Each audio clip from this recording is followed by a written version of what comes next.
আমাদের ভাইদের হিন্দু সম্প্রদায়ের ভাইদের এই প্রধান উৎসবকে নিরাপত্তা দান করা, তাদের প্রত্যেকে যাতে অত্যন্ত নিশ্চয়তার সাথে তাদের উৎসব পালন করতে পারে সে বিষয়ে তিনি বারবার বলছেন। ভারপ্রাপ্ত চেয়ারম্যান তিনি প্রথম থেকে এই উৎসবটিকে নিয়ে অত্যন্ত কনসার্নড আছেন এবং বারবার দলের নেতাকর্মীদেরকেও তিনি নির্দেশ দিচ্ছেন। সম্প্রদায়ের মানুষরা এই উৎসব পালন করছে। আপনারা জানেন এই উৎসবকে ঘিরে একদিকে যেমন নানা ধরনের অপতৎপরতা আছে, আবার অন্যদিকে এই উৎসবের যাতে কোনো নিরাপত্তাহানি না ঘটে, এই উৎসব যাতে নির্বিঘ্নে অনুষ্ঠিত হতে পারে তার জন্য বাংলাদেশের সব গণতন্ত্রকামী রাজনৈতিক দল, বিএনপি সহ বাংলাদেশ জাতীয়তাবাদী দল সহ প্রত্যেকেই আমরা সতর্ক আছি, প্রত্যেকেই আমরা এই বিষয়ে খোঁজখবর রাখছি এবং প্রত্যেকটি পূজা মণ্ডপের প্রায় 35,000 মতো পূজা মণ্ডপ, সেই পূজা মণ্ডপের নিরাপত্তা বাধান এবং সেটা নজরদারি রাখা, এখানে যাতে কোনো ধরনের কোনো অপতৎপরতা নাশকতা কেউ সৃষ্টি করতে না পারে সেই জন্য বাংলাদেশ জাতীয়তাবাদী দলের প্রত্যেকটি নেতাকর্মী এবং সমর্থকরাও তারা সজাগ দৃষ্টি রেখেছেন।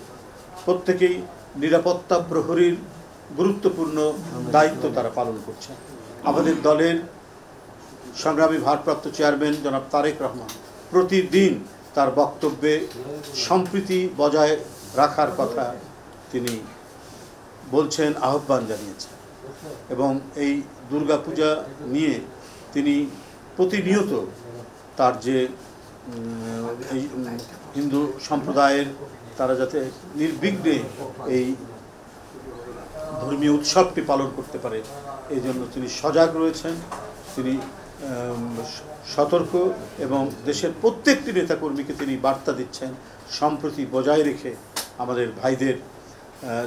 হিন্দু সম্প্রদায়ের ভাইদের এই প্রধান উৎসবকে নিরাপত্তা দান করা, তাদের প্রত্যেকে যাতে অত্যন্ত নিশ্চয়তার সাথে তাদের উৎসব পালন করতে পারে সে বিষয়ে তিনি বারবার বলছেন। ভারপ্রাপ্ত চেয়ারম্যান তিনি প্রথম থেকে এই উৎসবটিকে নিয়ে অত্যন্ত কনসার্নড আছেন এবং বারবার দলের নেতাকর্মীদেরকেও তিনি নির্দেশ দিচ্ছেন যে কোনো ধরনের বিশৃঙ্খলা যাতে তৈরি না হয় বা কেউ কোনো চক্রান্তকারী এটিকে নিয়ে কোনো চক্রান্ত করার সুযোগ না পায়, এ ব্যাপারে ভারপ্রাপ্ত চেয়ারম্যান জনাব তারেক রহমান বলে আসছেন এবং প্রতিদিনই তিনি সবাইকে সজাগ থাকতে এবং নিরাপত্তা বিধানের কথা বলছেন।